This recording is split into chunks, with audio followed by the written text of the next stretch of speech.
हम विनीता कर्ण समस्त मिथिलावासी के प्रणाम करैत छी। मैथिली गीतमाला में एगो प्रतियोगिता के आयोजन कयल गेल अछि जाहिमे हमहूँ भाग लेने छी।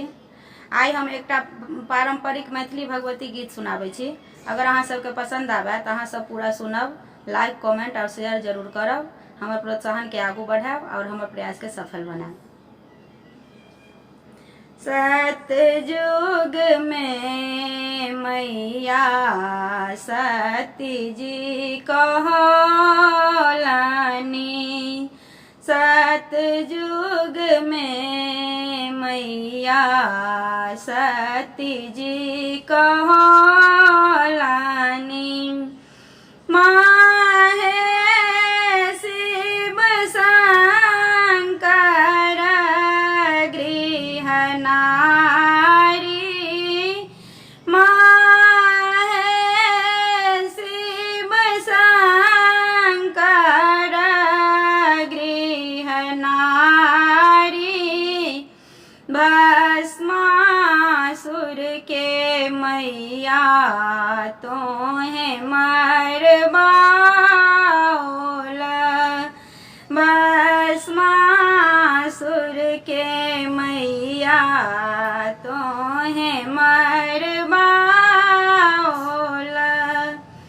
माहे अब देवी रहली कुमारी, माहे अब देवी रहली कुमारी। त्रेता में मैया सीता जी कहलानी, त्रेता में मैया सीता जी कहलानी। माहे रामचंद्र गृहनारी,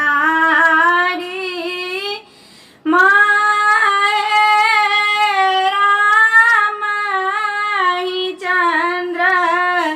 गृहनारी। रावण दल के मैया तोहे मरवाओल, रावण दल के मैया तोहे मरवाओल। माहे अब देवी रहली कुमारी, माहे अब देवी रहली कुमारी। द्वापर में मैया द्रौपदी कहलानी, द्वापर में मैया द्रौपदी कहलानी। माहे पांचों पांडव गृहनारी,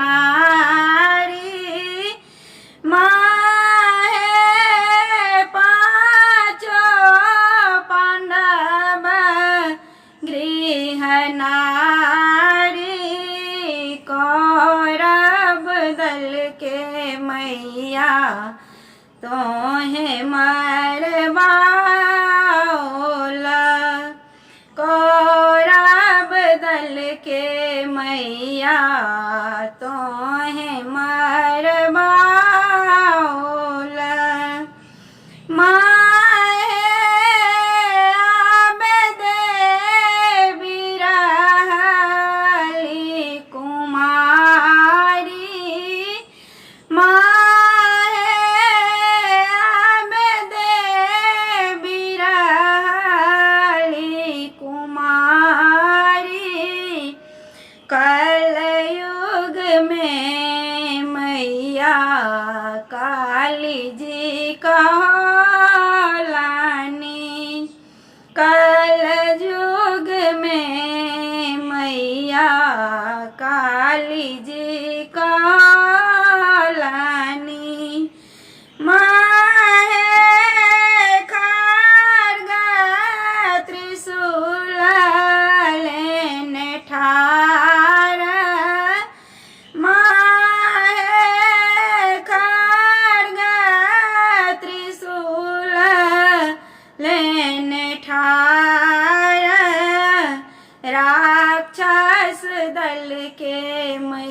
मैया तोहें मरवाओल